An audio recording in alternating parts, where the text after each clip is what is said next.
Hello, and welcome to the Mild and Lazy Guys podcast. I'm one of your hosts, Matt. And I'm Andrew. And we're back. We did it. We got together for one. Yeah. Took a long break. You guys are used to that. It's nothing new. You know what we're going to do. We're going to tell some jokes, have some fun, get some news in, some sports, Mount Rushmore, you know it all. Follow us on Instagram, at Mild and Lazy. And we'd really appreciate it. Leave us reviews where you can. Follow us on Spotify. And let's do this. I'm ready. All right. What have you been up to? I know that's, that could be a whole podcast in itself. I'm just going to tell you basically about like the last week. Like all this is just what's happened last week. 'Cause it's been too long. But I got a new route, and it's my old route. So I had... and you're back where you want to be. Yeah. I should have never left. Like I had a really gravy route out in the country where every day I see like more dogs. I saw like 2 mini horses the other day. Like you just don't get that in the city. Nope. It's Suck it, Troy. Yeah. Sorry, Troy. You're like he's like him and Jen are like the only people I miss over there, though. The rest of the people can just suck it. But I had to buy a new vehicle for that, so I have a sweet 2003 Honda Odyssey sitting outside, which I genuinely really like that car. Let's do some shit to it. Yeah, it has that third row that I completely fold down, like disappears. It has like a cover. It's nice, dude. Like we could put an air mattress back there. Oh yeah. And just, I don't know, nothing weird, just I'm go on a road trip. I'm jealous of the Odyssey. It's really nice. It really is. So, but now that means I have to sell my CRV. I'm trying to convince Claire to like keep that and sell her car. Yeah, fuck a Honda. She would get more money, and I'd be like, "That's your money. Like we'll just keep both Hondas. We don't go anywhere. Like we hardly ever travel in more than like 20 miles out of town. Like, what's the point of having a? I don't know. It's like it's a very equivalent car to what she already has. She would just make more money off her other one. But trying to get her to sell that. I got Ellie on here. She's coming up with like a new scheme to make money off of me, where she's at that age where like she wants to have money even though she doesn't know what for. She has like this little coin purse she got, so she really wants to just come up with ways of making money. And her scheme is, because her chore, it's like where you got to do something to earn that money. So I'm like, go pick up your room. So now what she'll do is like purposely go in there and just make a big old fucking mess, and then come out and say, "Oh, my room's messy. I need to clean it." And then she'll just put a few things up and then just come out with her purse and make me give her money. So like every day for like the past week, she's just been going and they're like, "Oh, I'll be right back." And she'll run to her room and I just hear this commotion. She's like, "Uh-oh, I got to clean up my room." And then she'll spend like 5 minutes cleaning. She have a little, like we used to have like a Dirt Devil, but now it's like some other brand, but he has that and you just hear that running. And then she'll come out with her purse wide open and want you to put money in there. You're getting strong-armed by your daughter. Yeah, that's what I'm saying. I was like, I know exactly what you're doing. So you're just adorable, so I'm going to pay you. You got to nip this in the bud. Because like now it's coins, but here in a few years it's going to be dollar bills. Oh, and we already set the precedence of $5 a tooth for when she loses a damn tooth. Fuck. Yeah, lady at work though gets 20, which is really stupid because she has like 3 kids. Yeah, what are you? Idiot. Yeah, I said 5's the absolute limit, and it might just go down from there. Owen's walking. That's awesome. Pretty much got it down.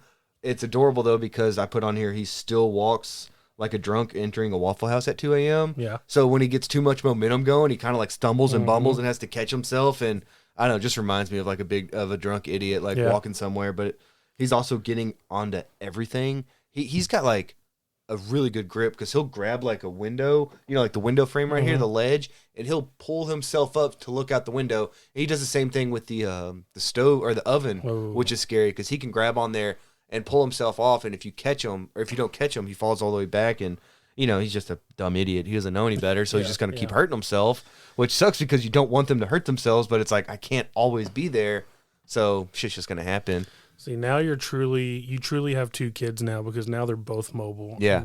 Oh yeah, like Nick, which I got to ask Nick what you want me to do because he gave us this really great walker that you can just put him in. Yeah. And that thing was great for him because for a while, because he grew into it. At first he could only touch his toes, and then he was like flat-footed, and that's how he learned to walk in it. And I either have to give it back to Nick, or I was going to see if he wants us to maybe give it to Troy and let them hold on to it. And just kind of like let buddies of ours use it because I don't unless they're having another kid, then Nick can have it again. But if not, he doesn't need it. Right. So it's kind of like I don't know. Anyways, but that thing doesn't have like a buckle, which everything for a kid should have a buckle in it to keep them in. So Owen at this point, we used to put him in there to eat. Well, now he'll just pick up his. First of all, those suction plates are bullshit because he can just pull that thing off, throws his plate, and then he just gets at that thing and he sits on the base and he's just chilling there like king of the mountain. and like looking at me like he's, superior to me. I'm the captain now. Yeah, for real. And I'm like, well, I guess Owen's running this house because I can't contain the boy. Yeah. But yeah, he's just getting into everything, man. He's a real wild card. Like Ellie was such a chill, easygoing kid, and Owen is a fucking maniac, man. He is all over the place. And lastly, so this is a Friday night. We're doing this tomorrow night. I have I got Stars tickets, man. I'm going with my brother-in-law Dakota. Yeah, no, that's awesome. Yeah, he gave me that was like his birthday. That was his Christmas gift to me, and he kept hyping it up. And he was telling everybody how this is, and he got Claire involved, so because he didn't want it to spoil anything, and he had to make sure like he was there when he gave it to me. He drew this little picture out and everything, and I don't know, it was pretty exciting. Like I know he's excited for it because he's not a big sports guy. Yeah, but he likes hockey and he likes soccer. And I was like, I'll go to either game, any sport, anytime. But I told him, to me, I think hockey is the most exciting sport to see live. For sure. Yeah. So it's he got his good seats too. He got some kind of deal, but it's like platinum level, right by a bar, and I don't know. He wants to like get a hotel downtown and do all this shit, and I guess I'm paying for half, but it's still gonna be. He paid for the tickets though, so I was like, look, I'll drive us, and I'll pay half for the hotel, and we'll just buy our own drinks, whatever we do. Right. But yeah, that's the plan. And I said, if we can't find a hotel, I was like, bro, we could just sleep in the van, like legitimately sleep in that van. Yeah. For one night, just have like whiskey bottles when we get out, and cloud of smoke when we open the doors. Like we can make it work.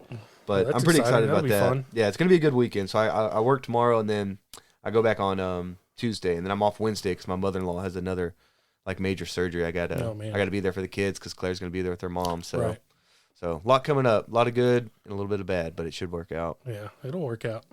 I hope so, man. Well, speaking of bad, everybody that knows me knows I had a dog named Ziggy. He was a pug. He was my boy. He was 14. We lost him. I don't know when it was. A couple weeks, 3 weeks ago now, maybe 2 weeks. I don't know.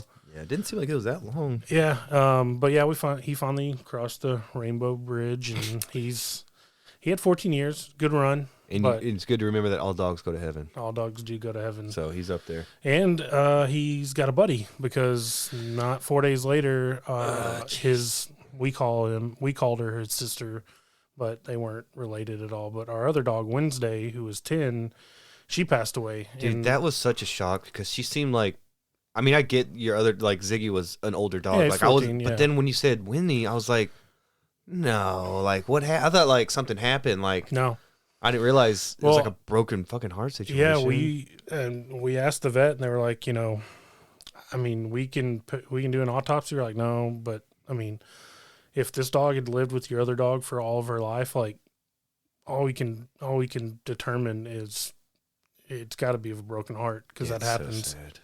But yeah, Winnie was fine, and then when Ziggy passed, we kind of noticed her down for like a day, and we thought, okay, she's sad. I mean, dogs know, I think. Yeah. And then she just kept getting worse, like the next day, and I was like, Lauren, something's up with this dog. She's like, no, she's just sad, and I was like, And then a couple days later, I was at work, and Lauren called me, and she's like, something's wrong with Winnie, and I was like, yeah, I knew it. I mean, not in like a I told you so way, but I was like, yeah, I knew it. Yeah. And she's like, well, I can't get her into the vet until tomorrow. I've already got an appointment made. I was like, all right, well, when I get home, I'll check on her. By the time I made it home, like 3 hours later, she was gone. So that was the weirdest. That was a shocker to me because Winnie is such a sweetheart, and she was young. You can just tell she was in better condition than Ziggy and Baxter were. Yeah, but she was like 10, so she was getting up there too. But it's weird not having a dog in the house. Like I had Ziggy for 14 years. Like I would joke with Lauren all the time. Like she'd like get onto him for something. I'm like, don't get onto that dog. I've had that dog longer than you. Yeah, which is true. It's true. It's true. But he was my buddy, and but yeah. So other than that, just work. What a sad note. Other than your other dog than my dying. best friends dying. Yeah, nothing. jeez. But yeah, no, it's just life. I mean, I'm like 3 months into the new job, so the newness is worn off, and it's just work now. Yeah. So I'm still learning every day, and it's difficult. So some days it's really rewarding, and other days it's like, why did I do this? But yeah, it's good. I'm enjoying it still. So yeah. No regrets from switching from the other place, right? No. Yeah. Other than the drive. I mean, the other place is like literally like 2.5 miles. That's what I'm saying. Like I can't beat that with my job because I can be there in like 2 minutes. Yeah. If I hit one light and one stop sign and I'm there. Yeah. So other than that, no. But I mean, I've got to take my lumps and do the what do you call it? Just like I got to get my feet wet, and this is like entry level, into the industry. You got to start somewhere. Yeah. So other than that, we had some thievery at our house. Yeah. Like an actual robbery or like No. Landry taking something? No. So we have some neighbor kids. They're brothers. Fuck 'em up. Yeah. So I come home yesterday, and as soon as I get home, like I put my backpack and stuff in the back hatch of the Fit, and I've got the hatch raised, and I see just like this blur run past me. I thought it was Landry. I was like, "Hey, Bubba." And he just keeps running down the street. I'm like, "Oh, was that the neighbor kid?" He's like, "Oh, I don't fucking care Yeah, I about was that like, kid." yeah, I was like, I guess- Yeah, fuck off. I guess Lauren let him have the kids over or whatever. So I go inside, and the other one's coming out as I'm walking in. I was like, "Oh, hey, bud, what's up?" He's like, "Hey." I was like, "All right, see you later." So I get in, and me and Lauren are talking, and she's like looking around on the counter and stuff for something, and her vape is missing. No shit, they took Yeah. that? They took her little Bad vape. boy. Yeah. So, and she's like, I think that little kid stole it. I think it was the one that was running away. Yeah, Right? because Guilty. here's the thing, though. This kid even set up a distraction to get her out of the room. Oh, man, they fucking planned it. Yeah, and- so one of them was back in Landry's room, and the other one was kind of in the front of the house, like looking around, because they've only been in our house like once. Kind of looking around, and he's like, "Hey, I think Landry's upset. Do you want to go check on him?" What a And little shit. yeah, dude. And the other day, me and Landry were out front. I was in the garage doing something, and I was letting Landry play out front. And the kids come out, and I'm letting them play, and Landry play with them in the front yard. And then eventually they come in the garage, and that's fine, whatever. And so I've got like football cards, like in an old tote, and they're all just like base cards. Like all my good cards are put up. you know. Right. They're just all my base cards. I don't know what I'm doing with. They're not worth anything. They're just all the filler you thumb through till you get to the back to where the good stuff is. Right. And they're into sports, and he's like, "Hey man, can I look at these football cards?" I was like, "Yeah, sure." I was like, "You can take whatever you want. Just show me what you take before, because just in case there was something Yeah, in something there." slipped. Yeah. So he's going through the cards, whatever, blah blah blah, and he takes out a fat stack, which is fine. I mean, they're all They're worth like 10 cents pennies. each. Yeah. So, I mean, to a kid though, they're cool. So I let him take them, Right. and I had a pocket knife on my bench, and I guess when I was over there looking with the cards with the one kid, the other brother took my pocket knife. Dude, they're like a little tandem. Yeah. They're like setting up distractions Yeah, dude. for the other one. So, needless to say, those kids, Landry's not playing with them. Like I said, needless to say, I beat both their asses. And I stabbed them with my own knife. I got my knife back and I fucking stabbed them. No, but these kids, like, we'll be walking Landry to school and they'll be up ahead of us. And, like, one day, like, they were rolling around on the sidewalk, like, beating the shit out of each other. Like, Are they Landry's age or they're older? Landry's in first. I think they're in third. Damn, little shitheads, man. Yeah. So, yeah, we won't be seeing those kids anymore. No, how can you trust somebody back in your No. house after they stole from you No. twice? And Lauren's like, she's, like, looking, like, tearing the house. She's like, I don't want this to be true. Like, I don't want to think these kids came Yeah, in. because then you got to like confront the parents, be like, hey, your kid just stole something. Yeah, like, hey, that's just in not case you found a fun. vape, like, they stole it from me. Right. Yeah. So I was like, no, don't let them do that. Let them fucking burn for it, because their parents are going to find Oh, it. they're going to get in deep shit when And they then find let 'em that. They're like, explain. what are you doing with this vape and a knife? Because Like, either way, they're in trouble. Either way, they're already in trouble for the vape. And then where are they going to say they got it? It doesn't matter because they're already in trouble. So if they want to confess and double down on the punishment, fine. But yeah, they don't treat Landry right. Like, because Landry's an only child, and the guilt of being an only child for us, like, we give him a lot. He's got a Xbox in his room, and I just mounted his TV on the wall and then put his gaming laptop on a desk underneath. So he's got a real sweet setup. mm-hmm. He's got like a dual screen, like, computer setup with like a gaming mouse. Dude, gaming setups are so different now than when we were kids. Right. I remember I thought it was sweet setup with like my boombox on top and entertainment center, my DVD collection. Right, but he's got his TV mounted. He's got a flat screen. Yeah, and he's got his desk underneath, and he's got like the RGB lights on the desk. Like he's got that loft bed. He's got a sweet setup. Damn. Those kids just want to come in. Sleep over at Landry's house.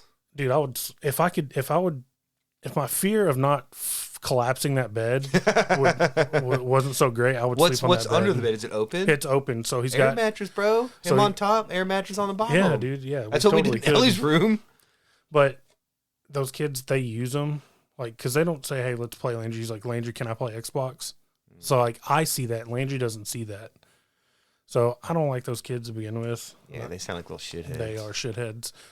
They are shitheads. So needless to say, we won't be hanging out with them anymore. But yeah, fucking kid, dude, I would have never done that. I would have been terrified. I would have never wandered around in somebody's house. I don't think I had like the same friends growing up, right? I don't think I ever went into any of their like parents' room. That was like the most forbidden space. No. I couldn't imagine just like brazenly walking into someone's like a room by myself and going through shit like that. So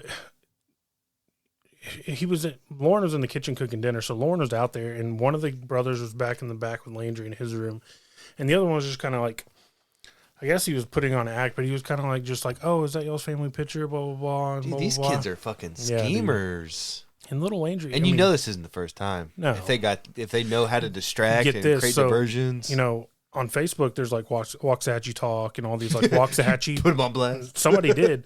So somebody was like, if your two boys are riding a green bike and a blue bike and they live off the neighborhood off Chapman Park, I was walking my dog and one of the boys told me to shut the fuck up. Oh, shit. Yeah, and right when they said two little boys, Chapman Park by Northside on a green and blue bike, I was like, it's fucking them.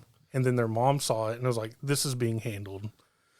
Obviously not enough, though, if they're still acting like little shitheads at your house. Yeah, so... They have not to sound like a dick, but they have like a dad there? Yeah, I'll talk to you about that off air. Oh, okay. Yeah, not a nice guy. I could see the kids probably rubbing off then like their dad. Yeah, so... But yeah, so that was the drama at my house yesterday. And Lauren's like 3 hours later, like we're laying in bed, going to bed, and she's like, I cannot believe that fucking happened. I'm like, yeah, me neither, but let it go. We'll just never see him again. Now we know. We were nice. They took advantage. Yeah, I was gonna say it's over and done. Like I think she was really mad about getting played. Like, well, she did. Man. She did get played. Yeah, that kid distracted her, created a diversion. His brother stole from her. I'd be mad too. Yeah. I mean, like you said, you got to let it go. It's not like you're gonna go beat his ass and take it back. So it's done. Yeah. Like you said, just don't put yourself in this situation again and have them over. All right, where are we going next? I got this for you. You want to hand it over? Oh, yeah. We put up all our Christmas stuff, so I had nothing to wrap it with, but that was your Christmas gift. It's really just one thing. Oh, no way. I know what this is. I saw one thing on it, and I already know what it is. It's a Zodiac shirt with the cipher on it. Yeah, but what's it say? No way. It's a Necronomicon Zodiac shirt. It's like two birds, one stone with you. Oh, dude, that's so dope. Thanks, man. Well, I got you something, too. There's something else. You can find it later. You don't have to tell it on there.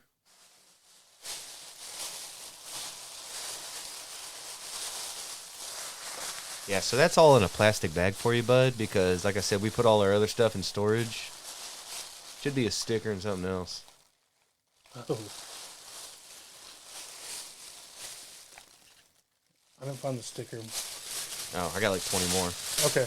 Maybe it fell out. All right. You got something for Here's me? your gift. Yep. And I got one more. And I don't have a bag, so you're going to have to literally... You got me the same shirt? Oh, hell yeah. It's not a Lakers shirt, though, is it? Okay, I just want to make sure it's a Grateful Dead from the Forum. That's where the... Yeah. Is that where the Warriors used to play? Or I think that's where the Lakers used to play. That doesn't make more sense because it's Lakers colors. Yeah, I thought that was pretty dope. They probably played it 3 nights, February 10th, 11th, and 12th, 1989. I thought that was pretty dope. Got the Steely right there. It is dope. I'll take any Grateful Dead shirts. And then you're going to have to literally unzip my bag because I didn't have another bag for it. It's in there. It was great radio. Golly. What's up? Oh, damn, these like 3 different bottles. Is that it? I mean, you just don't carry this around with you, do you? No. It's a bottle of Jim Beam Black, Basil Hayden's, and Knob Creek. It's like a little sampler of each. Yeah, but they're bigger than, they're a little bit bigger than sampler bottle. I thought it was cool. Oh, definitely cool. I don't think I've ever had any of these. I didn't think you would, so I was like, man, he likes his whiskey. I do like whiskey. It'd be a nice sipping whiskey. And I'm going to take one of these with me tomorrow, probably. There you go. That just cut your liquor bill in half. Yeah, I was gonna say because I told him what we need to buy, those little bottles. Mm-hmm. That you know it's just like a shot. Yeah. So we can have parking lot whiskey because it's there you very go. important. Oh no, this will be like the hotel bottle. So I'm gonna send a picture to Dakota and be like, pick which one you want. Yeah, it's all like a Kentucky bourbon, Mm-hmm. like a nice American made. It's not Irish, but I figured you'd like that. Of course I will. Thank you, buddy. Sweet, man. We're only almost 2 months late, or a month late. Yeah, Better late less than never. A month. All right. February, let's just say, dude, December is the worst time for us to do this. December is really bad. That's your busiest month of the year. Yeah. And then Christmas and everything. Well, and then after Christmas is Owen's birthday on the 29th. Claire's birthday's on the 6th.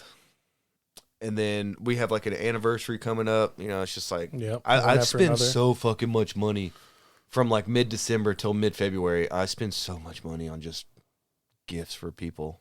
But I guess they're people I actually like, so it's okay. When it's people you care about, then it's okay. I mean, can you put a price on the people you care about? Absolutely. I mean, you can. I absolutely could put a value on anything. All right, let's get into the news desk.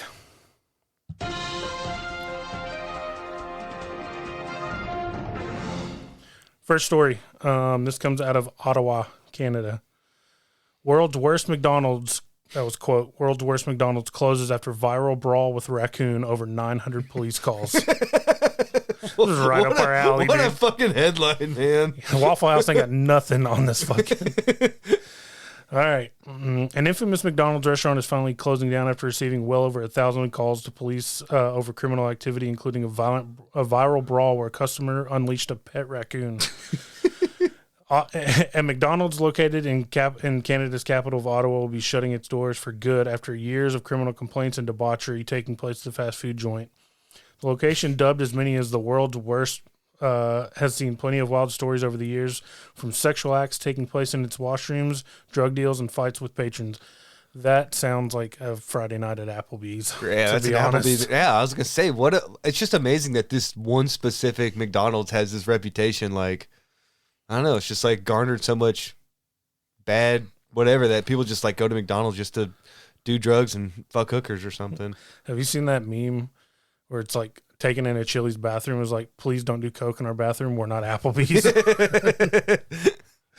As CTV News reports, the police were called to the then 24-hour restaurant 800 times in 2018. Jesus. Prompting concerns about ongoing criminal activity and social disorder. That's more than twice a day. Yeah. That's almost three. In 2013, the McDonald's location went viral after a brawl between multiple customers was recorded on a cell phone. Amid the chaos and haymakers, one of the patrons even pulled out a raccoon out of his jacket. What the raccoon was doing was getting involved in such a spectacle remains a mystery. The video has been viewed nearly 1 million times since being first uploaded to YouTube and remains one of the craziest restaurant brawls, not including a Waffle House. I like how they have that side note, not including Waffle House. Yeah, so there you go. If you think Waffle House is bad, there you go. Step your game up, Waffle House. All right, this is a quick one. Study says men with small penises desire fast cars, and that's why we drive Hondas. Hi-yo. All right. Finally, a study like that everyone agrees with. Okay. Third story. A second. Oh, that was the whole story, huh? Yeah. I just wanted to read that headline. Okay.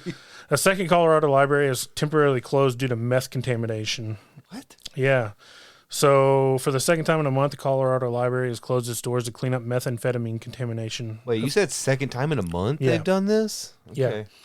Officials in the Denver suburb of Inglewood shut down the city library last week within a couple hours of getting the test results Wednesday, showing that the contamination in the facility's restrooms exceeded state thresholds. Other spaces, such as countertops, also tested positive for lower levels of the drug and will require special cleaning, he said. The larger scale remediation work will continue include removing tainted surfaces, walls, ductwork, and exhaust fan equipment. So basically what's happening is it's cold, so the homeless are going in there and doing meth.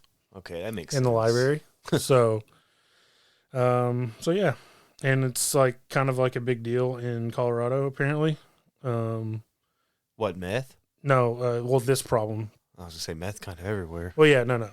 It's go south. I never understand why people do meth. There's never a positive story about There's someone really doing not. meth and then like this happened. It's It's always really terrible not. ending. Yeah. It's not like, it never works out for I anybody. mean, people can do cocaine and still do something pretty cool and like give it Yeah. up. I don't know. Yeah. Not to endorse like doing cocaine, but you know, if you had to do one or the other, just You heard it do a here little first, cocaine. kids. If you're going to do a drug, If do you're coke. gonna do one or the other, is all I'm saying. So did you hear about the cop in Georgia, the female cop? Oh my God, yeah. I saw one that said, this is a great like Reddit comment that said, she had so much of the Force inside her, she's now a Jedi. That was a great comment. So I'll recap it, just in case. 5 officers with the Laverne Police Department are being released, and another 3 officers are suspended after various bouts of sexual misconduct and reportedly lying during the ensuing investigation into these claims. This information has been gathered from an internal investigation by the Laverne Police Department, which contains explicit and graphic detail. According to the allegations made in the internal investigation hall, which is Megan Hall, I believe.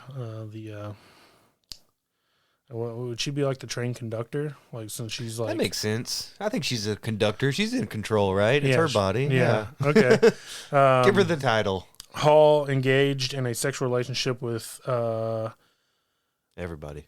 Magliocco, Powell, Holiday, Lugo, McGowan, and Shields. And I didn't do a good job reading this because they mentioned the officers above, and I didn't read them out. But it was a lot. It was a lot of people. Yeah, and they were and she did all this while on duty and inside city-owned property. So that's honestly probably what got her, because if she just did all that like at her house, they'd be like, well, she's a freak, but not doing anything wrong, right?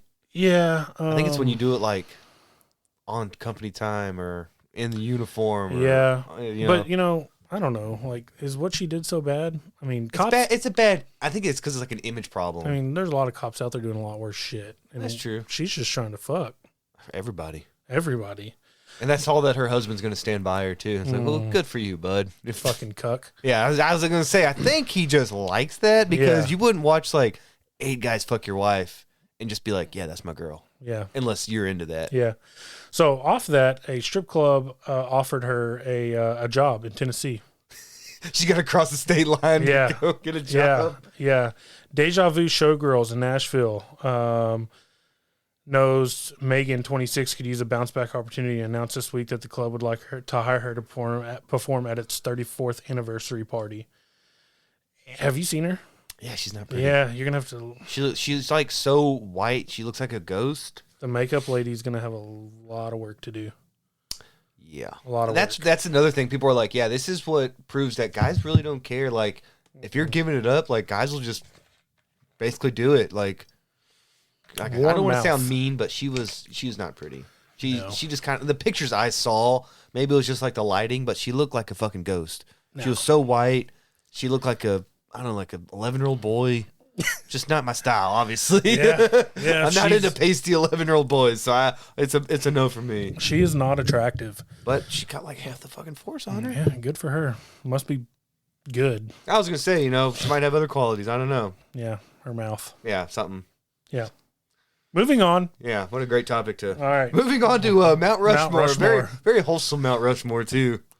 This was suggested by listener Alex. Alex, if you're out there. We took your idea. Yeah, thanks for the idea. Yeah, anybody else, send them in.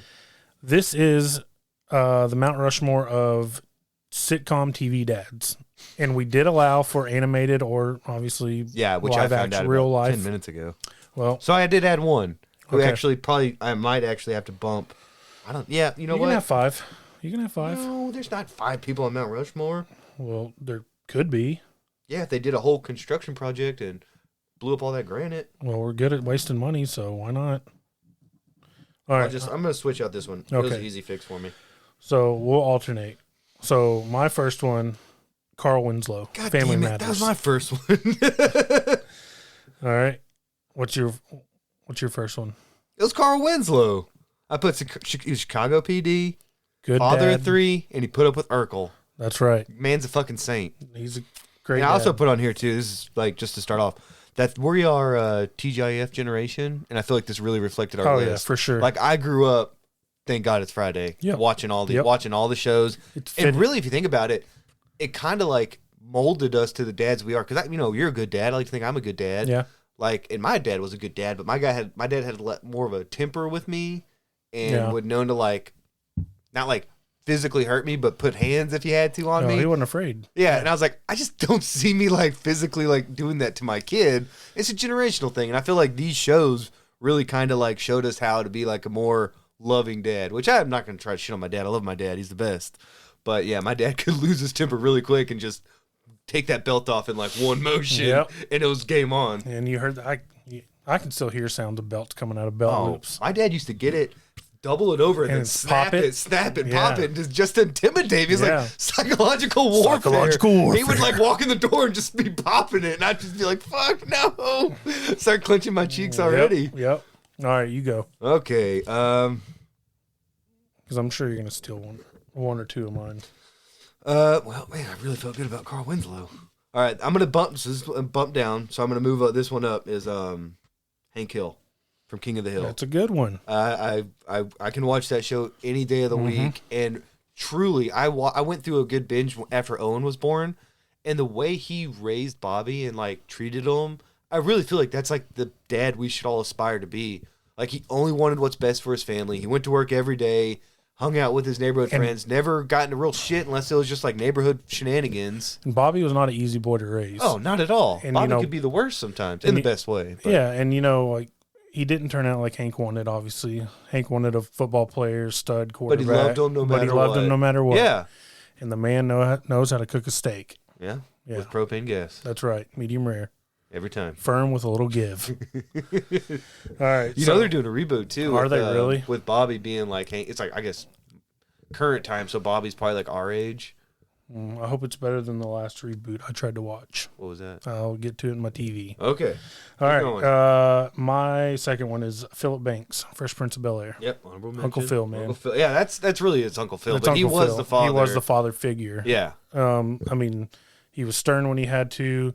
He was loving. He was always there. He was a judge. He was a great man. He took Will in and raised him no different than Carlton. Got Will off the streets, so Uncle Phil. Uncle Phil's a really good one. Yeah, rest in peace. He did pass Didn't away. He just looked like the perfect guy to like snuggle up with next to a fire, and like that sweet ass sweater he'd always wear. He would have like the best sweaters. And he just looks so comfortable. Yeah, literally, like I could just snuggle up to that guy right now. Yeah. And fall asleep. Okay. Yeah. Moving on. Before it gets too weird. Maybe I have a crush on Uncle Phil. Okay, I got one. Phil Dunphy, Modern Family. Damn it. Dude, I put on here, I went through a huge Modern Family run. Dude, Modern Family's fucking great. Dude, I swear I watched like the first 9 seasons in like 6 months. Because that's when we had a Dish Network and it was easy to record stuff. Mm-hmm. Yeah, and I seriously just recorded every episode, and I went episode by episode. And sometimes I'd watch 4 or 5 in a day because that was before kids, right?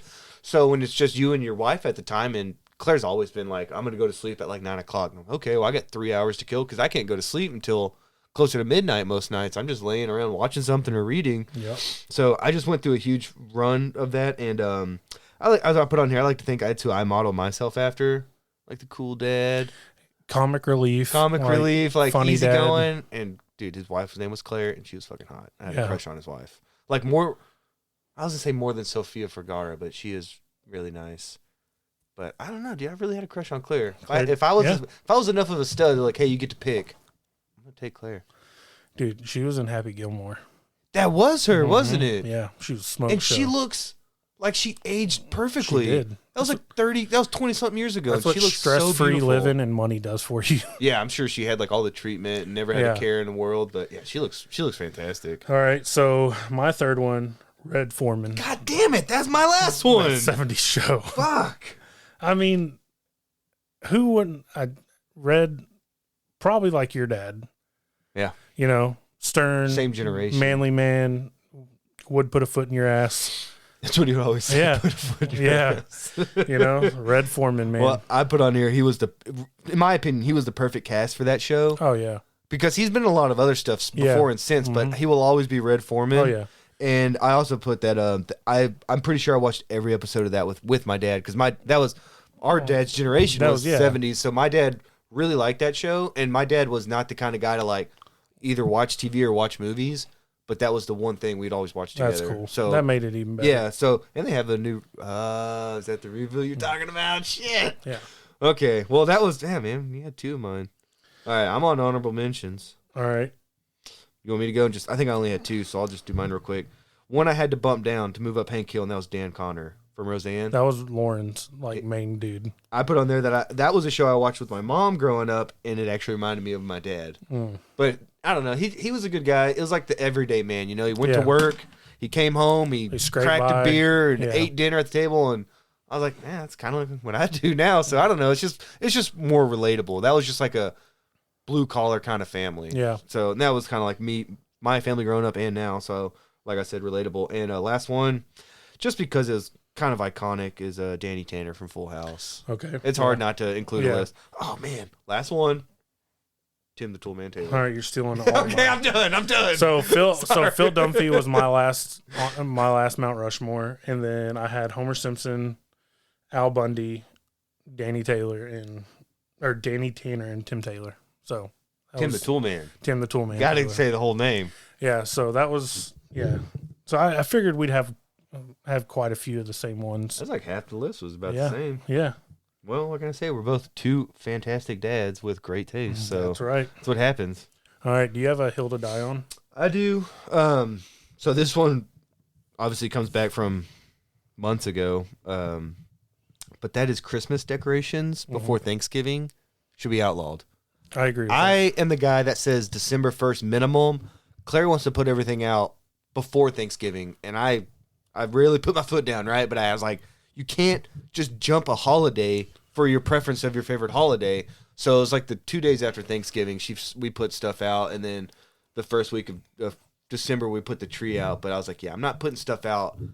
You know, I remember there was people day after Halloween were taking down Halloween decorations and putting up giant inflatable reindeers. That's ridiculous. Yeah, I don't know. It just gets on my nerves when people want to skip holidays just to get to that one. I can do Thanksgiving night. You know, yeah, the day after. Once Thanksgiving's over, that's the next holiday up. That's fine. Like Black Friday, I'm cool with. Yeah, because Christmas is my favorite holiday. And that's when I would always help my dad put up stuff because we would be off for a few days, and he'd be like, I don't know, for some reason, it always seems like the weekend after Thanksgiving is always fucking freezing cold. Right. So my dad's like, we're going to put this up today, like Friday, because it's going to be cold this weekend, and I'm not going to be on a fucking ladder all weekend. So that was what we did growing up. So I was like, once Thanksgiving's over, do whatever you want. Just don't skip holidays. Right. All right. Wait. I had one more, and that is just casinos should be legal in Texas because it would do nothing but create money for the state of Texas. Totally agree. We always talk about that at work. Like, I gamble all the time on sports, and I was like, I just want to lay bets down. I want to go sit at a table. Mm-hmm. What harm would it do for the state of Texas?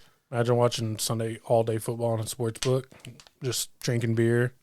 I would love to. I need to find out if they do that in Oklahoma at any of the places, or even Shreveport. They might. I'll go lay a bet. I just want to go and, like, before the season starts, be like, $100 down on this. I think it's Vegas. It's like the only place. They had that market fucking cornered if they do. Don't quote me on that.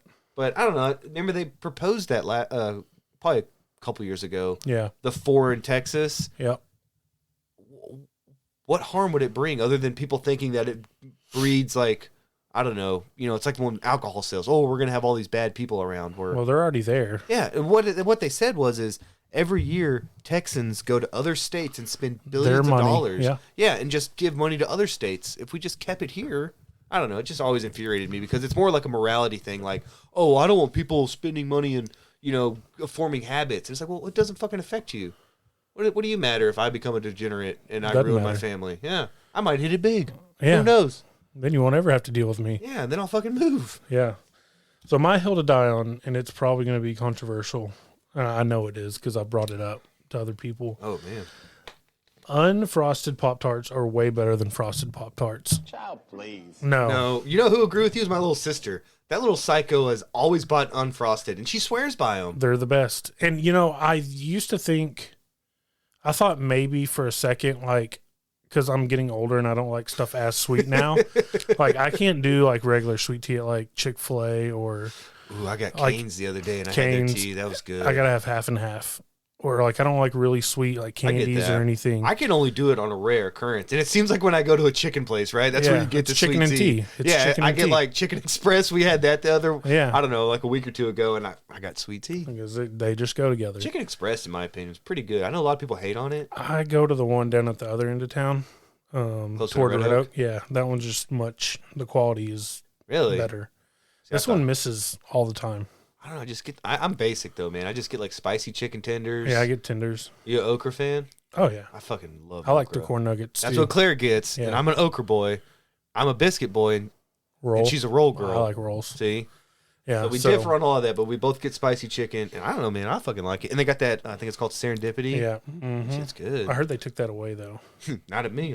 I got so much. I just get handfuls when I'm there. I'm like, can I get as much as you can give me? And I put it on my pizza and stuff. Oh yeah.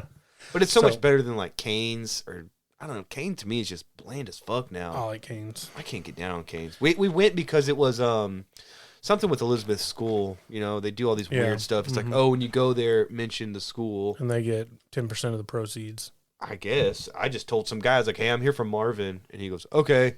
He didn't press a button or write anything down. I was like, all right, well, I fucking told you, so did my part. Here's my money. Get my food. So yeah, unfrosted Pop-Tarts are way better. And you know what's weird? Because I said my sister's the same way. She likes that. And we looked, and did you know there's less calories? On the frosted? On the frosted. Doesn't make sense. It doesn't make sense because you think it's just like a sugary glaze. But it's just not. It's fake and it doesn't taste like shit. I don't know. What's your favorite Pop-Tart? Strawberry. See, I will, to the day I die, hill I'll die on right here, cherry. It's the best. Actually, blueberry is the only other acceptable answer, so you're wrong. I didn't know you were like the top dog when it comes to Pop-Tarts. You know, I don't hardly eat them anymore, but Lauren, there was a box in the house here this last week, and I leave so early, and I don't leave myself enough time to eat, so I just grabbed it, and I'm just popped them in the toaster while I was getting ready, and then grabbed them on the way out, and I was like, you know what would be better? A fucking unfrosted Pop-Tart right now. But that's my hill to die on. I don't eat enough breakfast, man, since we're talking about it. Yeah. I'll be lucky. You know what I really like for breakfast, but it's hard to eat in public? A banana. I just feel awkward eating them. Not that I'm like showing off my skills or anything. Pinch it off. Well, I just feel like I'm not like, gagging on the thing, but I got like buddies I work with. And I feel like they're just looking at me like, what the fuck is this guy doing eating a banana? Because I got to walk in and like I either have it literally in my pocket, which is weird, or I put it like, I don't know. I just want to walk in carrying a fucking banana and look like Andy Griffith walking into school. And that really, you can't eat popsicles, corn dogs, hot dogs. All that falls into that questionable territory. I saw I guess it was a meme of a guy who's like, how you eat a popsicle in a room full of your friends, and he's holding it and he's got a knife and he's like slicing off piece by piece and just taking off like little slices like that. Yeah. I don't know, man. But a banana with coffee, though, is fantastic. Have you ever had banana in your cereal? Yes, of course. I'm from the South, bro. Yeah, okay. Have you ever had a peanut butter and banana sandwich? They're delicious. Yeah. They're fucking fantastic. Banana's underrated. I'm telling you. Banana's very good. But I'll say this, too, since we're talking about bananas now. Oh, fuck. Wait, banana runs. Fuck you. I know you're playing. I know you're going somewhere with that. What I was going to say is if you just have anything banana, right, like a smoothie, banana is the most dominant flavor. Because before I would put my banana in I have a little tote for lunch, and I had like a sandwich in there, like a turkey, ham, and whatever sandwich, and I had a banana just sitting on top of it until I got to work, took it off. Hours later, I ate that sandwich. It tastes like a fucking banana sandwich just because it had sit on it for like 20 minutes. It was so weird. It wasn't peeled or anything. It permeated through the bag and the bread. It was like in one of those. It wasn't even a Ziploc bag. It was like a Tupperware. Yeah. And I was like, it like invaded the whole Tupperware, and it just tastes like straight bananas now. Speaking of smoothies, I got Lauren one of those like Ninja those blenders. Nice. Yeah. We've been having so many fucking smoothies. Smoothies are and they're delicious, good, man. And they're good. They're not good for you. What? Smoothies? No. Yeah, they are. It's just fruit. What are you talking about? I don't know. Are you breaking news right now? What do you mean a smoothie's not good for you? I read somewhere like the difference in eating your fruit and drinking a fruit. Oh, get the fuck out of here. You're still digesting fruit, though, I don't know, man. Something happens when you break it down into a liquid. Shut up. I swear, dude. It was like peer-reviewed and everything. Where'd you read that from? The Onion or what's it called? Like the Babylon... Not the Onion. No, there's something else like the Babylon Bee. That's like more Something fake like news. that. I don't know. That sounds like a bogus story. I don't know. They're good though. They're fucking delicious. Didn't y'all have a juicer I'm supposed to give to somebody? To Kimberly? Yeah. Yeah, we totally forgot about that last time. I did too. I just remembered. Fuck it. Fuck it. Fuck it. All right. What's next? Pick your poison. Oh, okay. Jingle a cup. Give us a good one. Seems like this segment's really hit or miss. Would you rather go back to age 5 with everything you know now, or know now everything your future self will learn, or know now everything? I don't feel like I'm going to learn much more. Like, I feel like I'm pretty much tapped out. Like, I'm kind of retarded. So I'm going back to 5 with everything I know now. Who wouldn't? If I went back to 5, man, there's so much you could focus on and like actually give a shit about school. Or I feel like if I was going to play sports, I should really just focus on like being a punter and just zero in on that. Yeah. Nah, kicker's too much pressure. I'm not going to get the yips. We'll get to that. Yeah, but I was like, I had a buddy growing up that was like dead set on being a punter, and like he was right. I mean, obviously he didn't make it, but he's like, man, you can get a college scholarship. You know, if you make the NFL, you make like $1 million a year. He's like, if you get hit, it's like a penalty. And I was like, there's no pressure. I was like, God damn it, Justin, you're really onto something here. Like, I would love to go back and just, like, I'm not good enough to play other sports, but you know what? I just work out this one fucking leg. Yeah, I would just, and we were watching something the other day, and there was maybe like high school kids or something. I was like, man, I would do shit so much differently. Like, I would actually try in high school. That's what I'm saying. I fucked around too much with like friends and just being a dumbass. Yeah. You want one more? Yeah, let's get one more. Would you rather have a horrible job but be able to retire comfortably in 10 years, or have your dream job but have to work till the day you die? Give me 10 years, man. Dude, why? That's like a prison. I'd rather do 10 years. We've got to revamp this. We got to come up with different scenarios. Because it's the first one every time. Give me 10. Give me. I would rather be in prison for 10 years. Well, I don't know. I'd probably get raped. But if I could retire, if I could come out comfortably, like, oh, here's $100 million. Okay, I'll just, Give me my 10 years. I'll tough it out. I mean, lots of people have horrible jobs already, but they still can't retire in 10 years. And they do it for like $40,000 a year. Yeah, I was going to say, like, terrible job and lucky to take home 40. Yeah. Oh, yeah, 10 years. 10 years and you're out? Absolutely. We got to revamp this. Okay. Well, we tried. So, I texted you earlier today. Yep. I saw this on TikTok. It's kind of a viral trend now. Oh, really? I was wondering where you got it. And I've got a couple other viral TikTok trends that we need to try that are not cringy. So I asked you, what is the best 4-movie run by a director, in your opinion? Okay, well, I had to look it up, obviously. That's why I just didn't want to hit you with it. I came up with 2. Okay. The first one's Stanley Kubrick, starting in 1962 with Lolita, which is a very controversial movie. It's fucked up. Yeah, I wouldn't recommend it, but it's still obviously a good movie. But after that, 64, he made Doctor Strangelove, which is a really great movie. 68, 2001: A Space Odyssey, which might be my favorite movie of his. 71 was A Clockwork Orange. 75 was Barry Lyndon. 80, The Shining. So he just kept rolling out. 87 was Full Metal Jacket, and then 99 was Eyed Wide Shut. So really starting with Lolita until the day he died. He didn't make any more. So he had like movies. a 7-movie run. Yeah, and I got somebody else who had about a 15 movie. There's a couple in there. One of them I've never seen, but all the other ones, dude. This has to be a lot of people's answer. Just has to be Steven Spielberg. Did he not get a lot of love? He did. I mean, I didn't watch too many of them, but you probably heard of most of these. Yeah. So starting in 75, he made Jaws. Spielberg, I mean, he's made some of the biggest movies ever. And I told Claire this the other day because we watched a movie I'll get to later, but I think Spielberg and James Cameron make the most enjoyable movies, in my opinion. They're the best. I wouldn't say they're the best filmmakers, the best directors, but they make the most enjoyable. Like, you can watch any of those movies, and they just take you somewhere else. That's what a movie should do, to like a whole nother world or to another time. And it's just, I don't know. To me, it's just special. Tell me if I'm wrong, but Spielberg seems like he has a wide range. Oh yeah, like you can tell from this list. Yeah, didn't he do? No, he didn't. Go ahead. 75 was Jaws, and then I won't tell you the years, but this was all within like 25 years, because he really didn't make a bad movie. Close Encounters of the Third Kind, 1971, Raiders of the Lost Ark, E.T., Temple of Doom, The Color Purple, Empire of the Sun, Always, which I've never seen that, never even heard of that really. Last Crusade, so that was the Indiana Jones trilogy right there. And then he made Hook. So then it was the 90s. Hook, Jurassic Park, Schindler's List, Jurassic Park 2, Amadeus, Saving Private Ryan. Now we're into the 2000s. Artificial Intelligence and Minority Report, which might be my dark horse favorite Spielberg movie, actually. I was a huge fan of Minority Report. So he did have huge range. Yeah, that's what I'm saying. He made war movies. He made alien movies. He made multiple alien movies. Saving Private Ryan's regarded as one of the greatest World War II movies of all time. Kid movies with like E.T. and Raiders of the Indiana Jones, just like a great, probably like the most Hook. Yeah, I was gonna say Indiana Jones, in my opinion, is like the greatest action adventure. It's more of an adventure, because it's just like it has like fucking Nazis, and then you go to Temple of Doom, might be like my favorite because I watched that one the most growing up. Guy ripping out hearts, and then Last Crusade, you got Sean Connery. It's like such a good trilogy. But that guy really made 25 years without making it. And then he made lots of movies after that were really good. But yeah, so I saw that on TikTok, and I was like, man, Andrew, that's right up his alley.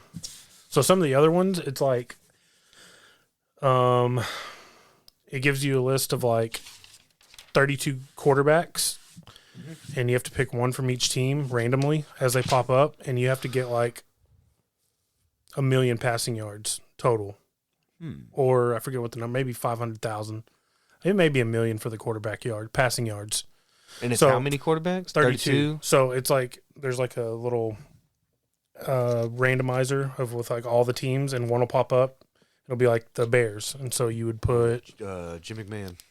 Yeah, and so you'd write Bears is a tough one because they're one of the only teams that ever had like a 4,000 yard passer in their team history. So you'd write down McMahon, and then it would randomize another team for you. It'd be like the Cowboys, so you could pick Troy Aikman. So you'd get his total yards, and then it'd be like the Chargers. You could put Drew Brees.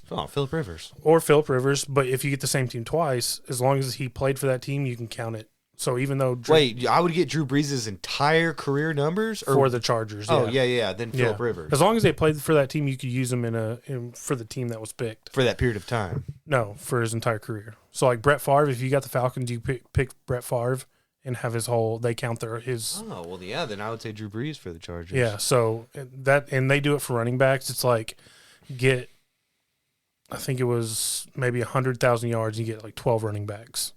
Their career yards. I can do that. So I'll show you like when we get off air, and then we'll rig something up for next time where we do a challenge. Oh, like an on-air challenge? Yeah. Oh, I can do that. I'll just randomize some teams, and we'll have to come up with and they do different categories. It's like 15 wide receivers for, I don't know, like 5,000 catches. So randomizes the team. If you could get the Raiders twice, you'd get Rice and Moss. Yeah. Mm-hmm.